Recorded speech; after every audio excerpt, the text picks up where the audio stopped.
Hello and welcome to a Pod of Tea podcast, your go-to place for teas and chats. I'm your host Emma, and today I've got a treat of a tea, and it has travelled quite far.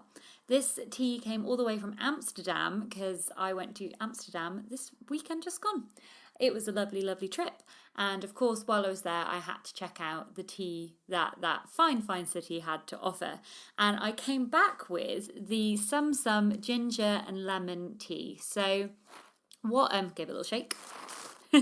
What attracted me to this tea is that it's unlike any other tea that I've had, if I'm honest. And this might be something that you listeners may be familiar with, this kind of tea. It basically comes in little sort of chunks. It looks like dried fruit. So it looks like dried pieces of ginger and lemon. I'm pretty sure they've got sugar in them as well. So it's sort of candied ginger and lemon. And they come in this packet. And we went into the shop and the shopkeep, presented us with these teas and said, they're great. He said you can eat them, like before you even put the water on, you can eat them as a little snack, a little pre-tea snack. And so we did, and they were very, very tasty, I must say. There was lots of different ones on offer there. And then he said you can put them in the teacup, pour the water straight on, so you don't have to put them in a diffuser of any kind. You can just take a spoonful of the tea like you would coffee and put it in the teacup straight there, and then let it brew. So it doesn't dissolve. I'm going to give it a little stir. So I've got my big Happiness is Tea and Cake mug right now, which is a lovely mug. It kind of is what it says. Happiness is tea and cake, and you can't help but feel happy when you pick this big mug up in your hands. So I've put the tea in there. I'm going to give it a little stir. So let's give that a stir. There we go. It was quite a slightly discordant sound coming out of there. I don't think discordant is a word, but we're going to run with it. So it is stirring. I'm going to be honest, I'm going to be intrigued about drinking this without it being in a diffuser, because there's loads of little squares, which I think are, looking at the packet, the ginger has floated to the top, and then the lemon has sort of all sunk to the bottom, and there's loads of little bits going around. And if you smell it, which you can't, but if you get this tea, you'll be able to smell it. It smells really sweet, so it smells like sweets, like lemon sweeties.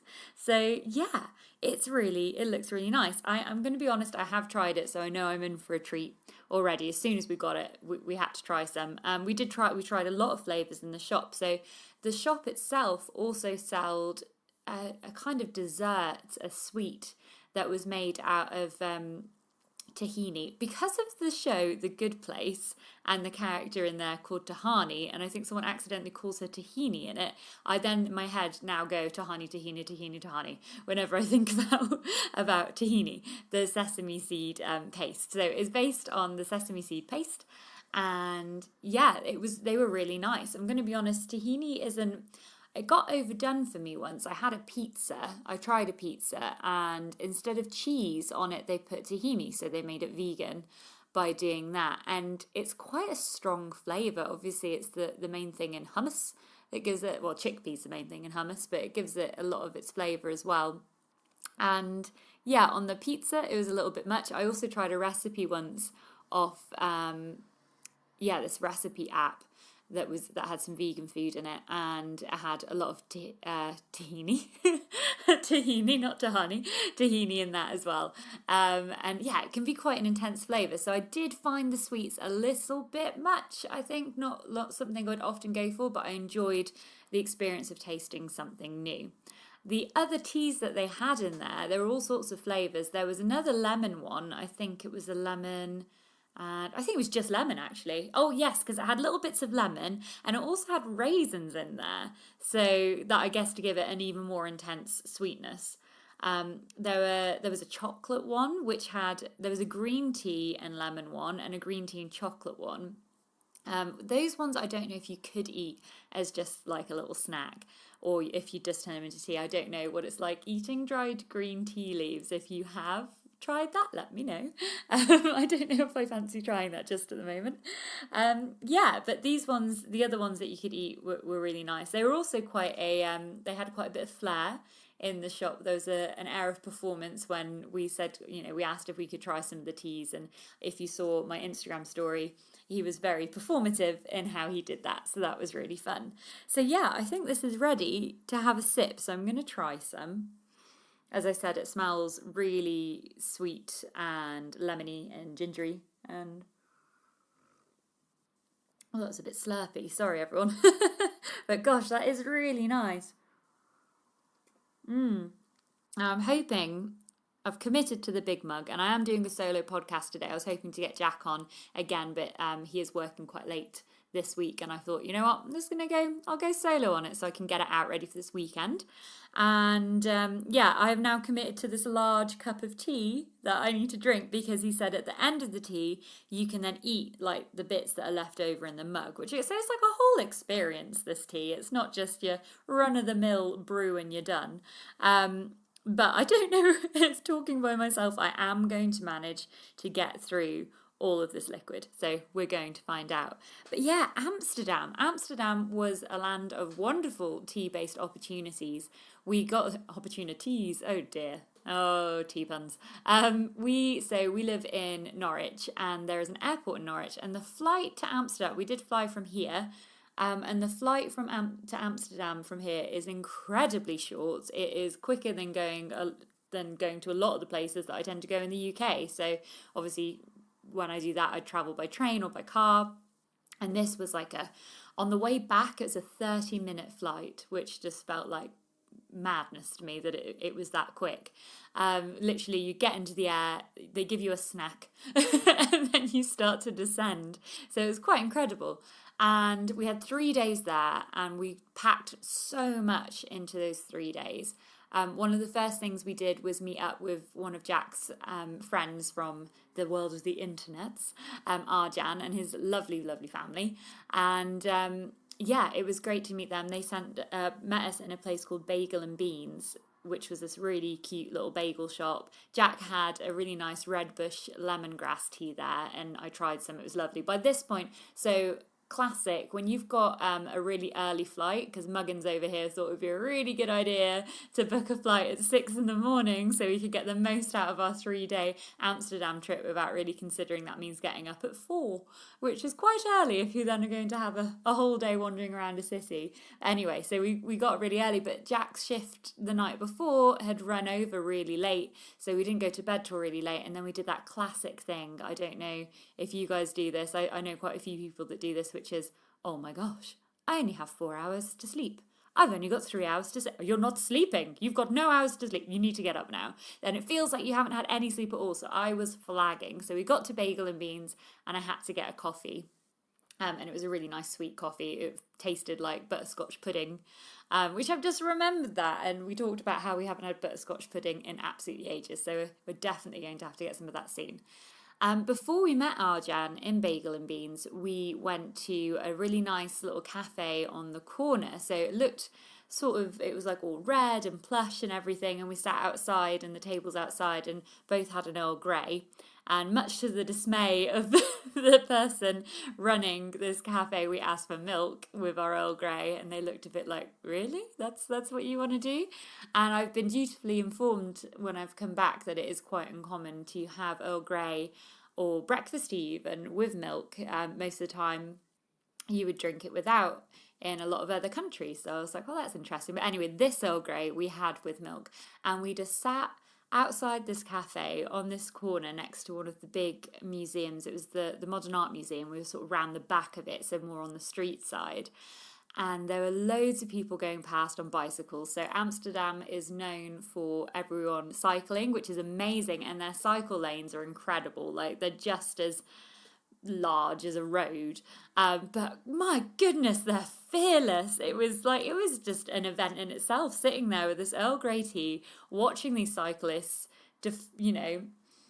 live life on the edge is the only way to describe it. Not a helmet in sight.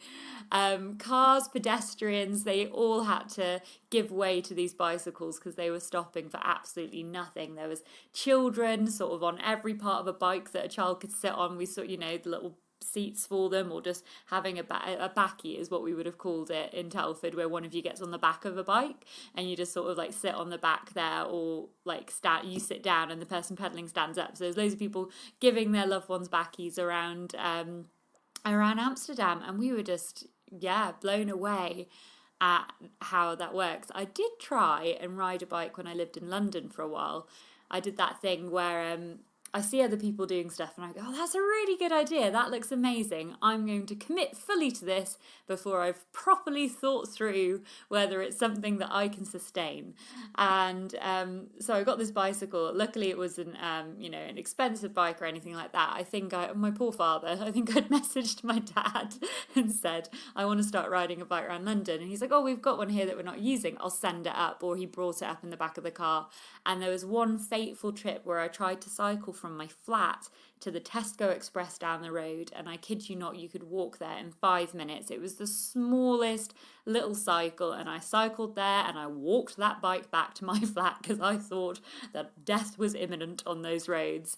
It was terrifying, and I had a helmet and I was in the cycle lane, and it was I couldn't cycle anymore. I feel very lucky living where I do now, where I'd say here in Norfolk, it's, cycling, it's quite an easy place to cycle. It's very flat, very, very flat around here. So it's quite a pleasant cycle no matter where you go. I find it very enjoyable and very easy and very safe to cycle into the city here. So I feel very lucky for that. But thinking back to how I tried to cycle in London and thinking about these people who cycle in Amsterdam every day, it was amazing. There was like a lady went past and she must be going to the airport or on a long trip from the train station, and she cycled past with her cabin luggage resting on the handlebars of her bike and was just happily cycling. I can hardly signal. I try and pull my hand up to signal that I'm going to turn left or right, and my bike wobbles all over the place. I have no idea how she's doing that, especially on the incredibly fast but difficult. I guess if you're used to them, this wouldn't be a problem, but it was a very different way of cycling on a Dutch bike. Because me and Jack stayed on a boat, which was a really wonderful experience. We stayed in Amsterdam Noord, so it was across the main sort of river that goes through Amsterdam. There's actually a free ferry that will take you from one side to the other of this river, because it's just a constant crossing, and I think that's a really wonderful thing that they do. So it was across the river, and the boat, it came with bikes that we could use, so then we could do this really beautiful 25-minute cycle through Amsterdam Noord, through all these lovely little houses where I'm convinced that all of the artists of Amsterdam must live in, because they were just all so beautiful. All the graphic designers and architects, I think, live on this street. And so we'd cycle down there on these bikes, and they just work very differently to bikes that we have here in the UK. So in the UK, it's very common to have brakes, hand brakes. So you're cycling along and then you use your hands and you pull these little levers, and that brakes the bike. Not breaks it, it stops it moving. In Amsterdam, on the bikes that we had, these Dutch bikes, you pedal backwards. So there's nothing on the handlebars. So you use your feet, you're pedaling forwards, and then you need to stop. So then you reverse the pedaling, and that stops the bike. And I got used to that quite quickly, but it wasn't so much the braking, it was getting going, because when I sit on a bike, I kind of flip the pedals around with my feet till I get them to the point that I want and then launch off. Whereas with that one, you couldn't do it because you were braking the bike, they wouldn't spin backwards. There was also a very funny incident when Jack decided to be quite funny on the bike and sort of kick his legs out like he was in some kind of Mary Poppins film, and then forgot that he needed his feet on the pedals to brake and went into some shrubbery. So that was very, very funny. So those are the bikes. I'm going to have another sip of my tea here. Okay, guys, what has just happened is, because the bits are floating in the tea, I've just eaten some. So wasn't really intending it. Now, the bits on the top, from the way it smelled and the way you eat it when it's dried, is obviously going to be a very different texture. And what I've just eaten is very soft and a little bit spongy. You know what? I don't know how much I cared for it. It wasn't a bad thing. I'd say the tea is definitely better than the bits that have been brewing in the tea. Giving it another little stir to see if some of the lemon bits are still whole. They are. Some of the, you know what, I'm just going to try it. I'm going to try it. So I'm pretty sure what I just ate was some ginger. I'm going to try some of the lemon now. Oh, my. Oh, it's strong. Oh, okay. Yeah, so I'm guessing what's happened is when they make this tea is that they do use sugar and they kind of make these candied pieces, and then you put that in the teacup and the water kind of takes... Oh, I'm getting a phone call. I'm going to pause. Hello, and I'm back. Okay, there was a brief interlude as my sister-in-law called me, which took a little while. It took long enough for a mysterious travelling wanderer who was clearly attracted to the flat by the tea. You could smell the ginger and lemon wafting on the Norfolk wind. I was like a cartoon where you see the smell, and I was drifting through the air with my nose following the smell. My feet and arms were off the ground, and I was going all the way back home. So, hello, Jack here. It's Jack Ewins. He's back. He's back from work early. So he's come midway through us drinking the Sum ginger and lemon tea. So Jack was obviously with me when we got this. So Jack, I just tried the bits. So you haven't drunk the tea yet? Oh no, I've drank the tea. I've been drinking the tea. But what happened is when I drank the tea, some of the bits... Let me try some the bits. person in the shop, have a try. The person in the shop said that you could... put it in without a diffuser, didn't he? So then what happens is that you accidentally eat some. So what do you think to that? Very good. You like it? Yeah. Yeah. So so the top bits, I think, of the ginger. Try and get down to the bottom there. That's where I think the lemon is. There's loads of like... Oh God, it's hard to get. It is hard to get. It's like fishing. There's two... Fishing. Fishing. Like fishing. There you go. God. All right, here we go. They're proper bits of little bit of lemon. Yeah. It's much stronger, isn't it? I like it though. Yeah, it's fun. This is a fun tea. So I haven't seen this tea in the UK. Have a sip. How do you say that? Yeah, I haven't seen this tea in the UK before. I haven't seen one where there are chunks that you would then brew and that you can then eat, and definitely not ones that you could eat before brewing. So if someone in the UK has this tea and you happen to be listening to this podcast, let me know, because there were so many flavours that I would have wanted to get. This was, I would say, on the expensive side of teas. I wouldn't normally spend this much, but now because I've started this podcast, apparently all bets are off and I'm going to end up buying all sorts of weird and wonderful teas. So it was also in the sort of tourist centre, so obviously they might have like ramped the price up, you know. That's very true. They might have made it a bit more pricey. So this was €14. It doesn't say how many grams are in there. It's quite a big bag. I'd say you get like a fair few teas out of this. Yeah, how much did you put in there? I put in like 2 teaspoons. Okay, was there a recommended amount? It doesn't say, so this is the thing on the bag. It's similar to the tea that we looked at 2 weeks ago. There are no ingredients on the bag. It just says ginger and lemon. That's all it is. That so is literally it must all that's just in the be bag. ginger and lemon in there. But as I said on this earlier when you went here, I definitely think they've added sugar. Like 100%. I can taste that as well, yeah. Yeah. But it is really, really nice. It's really fun. And the tea itself, so the bugbear with a lot of herbal teas is that they smell better than they taste. And I will say this one tastes as good as it smells. It is really, really nice. Yeah, delicious. So I was talking about some of the teas that we had in Amsterdam, Jack. Now I spoke about how we had our Earl Grey looking at the cyclists going past. Talking about Earl Grey, Jack made himself a tea before he came in here. So you are actually drinking an Earl Grey right now. I'm drinking an Earl Grey, yeah. And I can confirm he is drinking it with milk. So on our boat that we stayed on, there wasn't any milk on the boat because we were only there for a few days and we never actually made it to the big supermarket. We never bought milk for the boat itself. No. We just bought pastries for breakfast. So there were some Earl Greys on there. The host had left us a nice little box of teas to drink, which was lovely.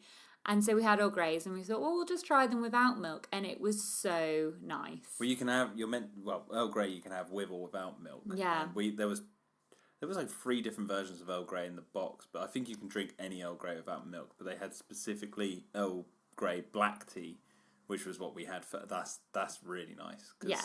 That tastes like the unfiltered Earl Grey. Yeah, definitely. It was really, really nice. It was It was what? Sorry, I'm just getting Jack to squidge up Yeah. a little What bit. was it? What was it? Let me know. It tasted quite sweet in a way, I thought. And the bitterness that I often get from, we were saying like with a normal breakfast tea, when you drink that without milk, it can be quite bitter. The tannins come through. Whereas with the Earl Grey without milk, it was just quite light. Obviously, we didn't overbrew it. I think is part of the trick. But it was great. And I think one of my favourite bits of Amsterdam was sitting on the deck of our boat, cups of tea in hand, under blankets. Delightful. Oh, it was so pleasant. It was a pleasant time. Yeah. And that was when we had the blood moon. There was the moon was red. Yeah. Oh my gosh. Or So like if really you've deep played orange. Zelda Breath of the Wild, which if you like video games and you have a Switch, you must have played. That's why I called it the blood. And yeah, so there is a event that happens that gets all of the baddies to respawn in the game, and it's when this red moon rises. And it looked just like that. And I could hear Zelda's voice on the wind. The blood moon rises once again. That's my Zelda impression. It was really weird because I wasn't expecting it. I looked out and I was like, the moon is just like it was like a really deep orange. Yeah. Like, yeah. Yeah. And it was just lovely to look at that and drink our teas outside on a boat in Amsterdam. Just wonderful times. I don't know if there was any other teas. I mentioned the tea that we had with Arjan, and I mentioned the tea that we had watching the cyclists. And then this one, we were recommended a tea shop by Arjan, and we didn't go. I know, I feel bad. Sorry, Arjan, Sorry. if you listen to this. We didn't end up seeking out the shop that you recommended. No. Mainly because we found the Sum Sum shop. We didn't really want temptation after spending 14 euros Yeah, exactly, on tea. yeah. We might have seen something that made us regret our previous impulse buy. Yeah, it is, I'd say, like quite, as all cities are really, it was a reasonably expensive place. It's tea that you eat, though. That's what we This saw is that, it, and we were yeah. like, tea that you eat, so we had to buy it. And then we were like, okay, well, let's not look for any more tea because we might regret not getting the Sum Sum. So Yeah, and it's a fun name, Sum Sum. Sum Sum, ginger and lemon. And ginger and lemon, yeah, really, really good. So if you know of this kind of tea, I haven't seen it. I realised the other day we are spoilt for tea shops in Norwich. There's quite a few really nice establishments that you can go in and get fresh tea. All tea is dried, but like loose leaf teas and a really good selection. And I haven't seen this, so maybe this is a new thing. Maybe it's a new fad. Yeah. I mean, we're getting to the philosophical questions now. What is a tea, really? What is a tea? Does this even constitute as a tea? Is it just sweets that we're like cooking up in hot water? I think it's... Is it a soup? It's A broth? I know what you mean, because tea is the tea leaves. So it's like a plant. But this is ginger. What is ginger? Ginger's a spice? A root? A root? Ginger's a root. Yeah, ginger root. Yeah, so I guess that's what constitutes it being a tea, because it's plant-based. These are the things that we need to know. What is a tea? Whereas I'm coffee's going to a look bean. up. Coffee is a bean. Yeah, so it's not... But not all beans are coffee. Right, okay, we're going deep now. I have just Googled, what is tea? So, it's a noun. A hot drink made by infusing the dried crushed leaves of the tea plant in boiling water. The evergreen shrub or small tree which produces tea leaves native to southern and eastern Asia, grown as a major cash crop. There you go. You heard it here first. Yeah, so...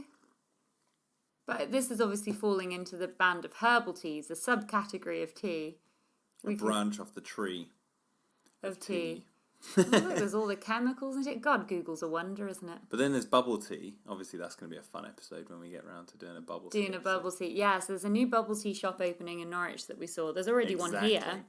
Yeah, well, which we've been to, which was very nice. Might I suggest that we take the microphone and laptop out one day and do an on-the-street episode and we drink bubble tea? That sounds amazing. Guys, are you up for that? Do you want to hear us out on the wild streets of Norwich? Don't count me out of it. Okay. Don't go and do it sneakily. Do it with you. Like I did the first half of this podcast, sneaking around. No. I mean, yeah, I'd love to be there for that. Yeah. It'd be really fun. That sounds amazing. Wait, where is the other one then, if they've got one opening up? There's one on, because the one opening up is in one of the malls. Castle Mall, yeah. Yeah, and the other one is on one of the little side streets in the fun, quirky bit on the lanes, Norwich lanes. I did not know that there was one there. Yeah. I'm going to go there now. No. I was daydreaming the other day about if you could do like a tea tour. I wonder. There's all these Yeah. things that I think that we should do. A tea tour would be really, really nice around Norwich. Getting to stop off, sample some nice brews Yeah. as you go. And I just noticed today at the Forum, they do an actual tea and chat meetup. Do they really? But not about tea specifically. You just get tea and biscuits, and it's like just. And then you have a chat. It's just a chat. It's like the a communal perfect thing, catalyst for a good conversation is a cup of tea because there's something to do. Mm-hmm. There's something to stimulate you as you go. It's lovely. Yeah. It's really, really lovely. As was Amsterdam. Yeah. So what would you say were your highlights? Top 3 favourite things that we did in Amsterdam, like activities? Number 1, I will say definitely was our evening on the boat. Mm-hmm. Like what we just discussed, the Blood Moon. We just had a nice conversation outside on a boat, drinking our teas and relaxing. And then my second thing was going to the art museum. Art museum was very, very good. It was bear in mind it was a modern art museum, and modern art is just I don't even know how to describe it. It's how do you describe modern art? Modern when art, you look at like a blue square on the wall, you're like, what is this meant to be? I love modern art. I love going to modern art museums. I love going to the Tate in London because you're never bored, because it challenges you, because you either think it's brilliant or you think it's terrible, and you just don't understand why it would be art, but that in itself is an engaging thing, and you're like, oh, this is really weird. It's very funny to laugh at, I'll say that much. But then other times, what I like about it so much is that it then puts you in that state of like not knowing if you're going to like something or not, and then you'll walk into a room and you'll see something and you'll be like, that's amazing. Yeah, I would That's be lying. amazing. And it's amazing in ways using materials and concepts that you wouldn't get normally in art because they're pushing the boundaries. I would be lying if I said I didn't enjoy some of the pieces in there, for real, like genuinely just taken aback, like, wow, that's really impressive. There was some pieces in there which did that. Yeah. But there was some pieces in there that made me like cringe and laugh inside. And I was like, oh my God, I can't believe that's like in a museum and people are looking at it. But and your third favourite? My third thing was taking the boat tour.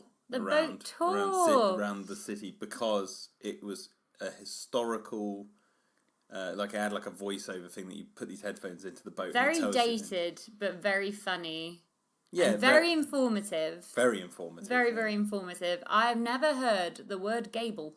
Gables. So many times. She loves those gables. Goodness me.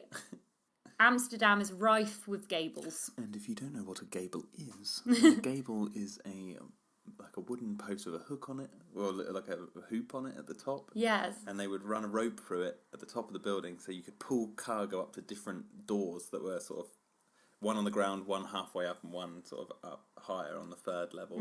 So you'd use the gable as like a pulley system to pull cargo off ships up to the levels of the house or building or whatever business is being run there. That's what a gable is, everyone, and they come in all shapes and sizes. And you can do a gable tour of Amsterdam based on these people's recommendations. And from that boat ride, we went out onto like the main river bit, which is where I was talking about the free ferry earlier. And they pointed out the Nemo Science Museum, and there's like a roof terrace on it. And you can just sit up there for free. You can get a beer or a tea and look out over Amsterdam and see this wonderful, wonderful view. And we hadn't realised that was something you could do, so we only found out about it from the boat tour. And then we had about 3 hours left in Amsterdam before we had to get our plane, and we like just power walked our way over to this Nemo Science Museum and sat on the top of it, and it was just the perfect way to end. Yeah, I'm glad we like, because it was kind of fortunate where the boat stopped, where we did all that. That we were actually quite close to it. So it was like a 20-minute walk or something from where we were. So we just walked there, went up to the roof, had a drink, just one. Yeah. Saw that little girl running around like a dog. She was running around on all fours pretending to be a dog. For context, it's really hard to explain that without you seeing it. But the terrace is made of loads and loads of steps, and this little girl was running on her hands and legs, but keeping her hands and legs like quite straight. Mm-hmm. And it was impressive. She was running like a real dog. She was like a gymnast. It was amazing. Yeah. But there was so much energy in her, she didn't stop, and everyone was watching her. There's this girl running around like a dog, and she did not stop. But I'm glad we managed to get up there and see the view, and then we head on to get our bags. Everything was kind of kind of close in that last bit, which was really fortunate actually, because that's a nice thing about Amsterdam. You can go there and you can. So where we stayed, as I said, it was like a 25-minute bike ride from the ferry. We hardly got public transport. We got the plane. Obviously we got the plane. We got the train from the plane to the city. And then we got a tram first to the boat so that we could get, because it was a bit far to walk. We wanted to find out where we were going as well. And once we got the bikes, we didn't really use any of the public transport. We just cycled to the ferry and then walked around. And it's so freeing. I always find myself really happy and feeling really free when I know I don't have to rely on a car or a train or something. Do you know what? I tell a lie. Emma. You tell a lie? I'm going to remove my number 2 from my list, the Modern Art Museum. I'm going to replace it with that bloomin' bike ride. Oh, yes. Because I totally overlooked possibly the best bike ride I've ever been on in my life, which is we were biking through this part of like sort of the outskirts of the city, but it looked, you've probably described it, so it looked like a postcard. It looked, everywhere you looked, it looked so idyllic and perfect, and I said to you it looked like a set on a movie, where like it couldn't be real, but it was. I'll replace the Modern Art Museum with that, because that cycle was so pleasant, and it went on for ages. That was the thing. Like, it wasn't it was a half an hour long bike ride, but with the lamps lighting up the street and everything, it was very lovely. Impressive, yeah. That's where Jack suggested that we retire. So what, to the boat? No, to the when we actual retirement. So Amsterdam, we might be coming your way. So I would definitely recommend Amsterdam for a city break. And definitely. As we have explained, there's many a fine tea you can get in that lovely, lovely city. So thank you everyone for tuning in. So there's some ginger lemon tea. I can't recommend where you can get it if you want to try this tea. You're going to have to go on a hunt now. Or some in Amsterdam. Yeah, some in Amsterdam. They are on Instagram and stuff, so there might be a way of finding it. I'm going to have a bit more of this, these cubes. Some more of the soft cubes. So they're on there. And we will be back in a couple of weeks with a whole nother tea to have a little chat about, which is very exciting. So everyone have a wonderful couple of weeks. Enjoy the rest of your Sunday or whatever day it happens to be that you're listening to this.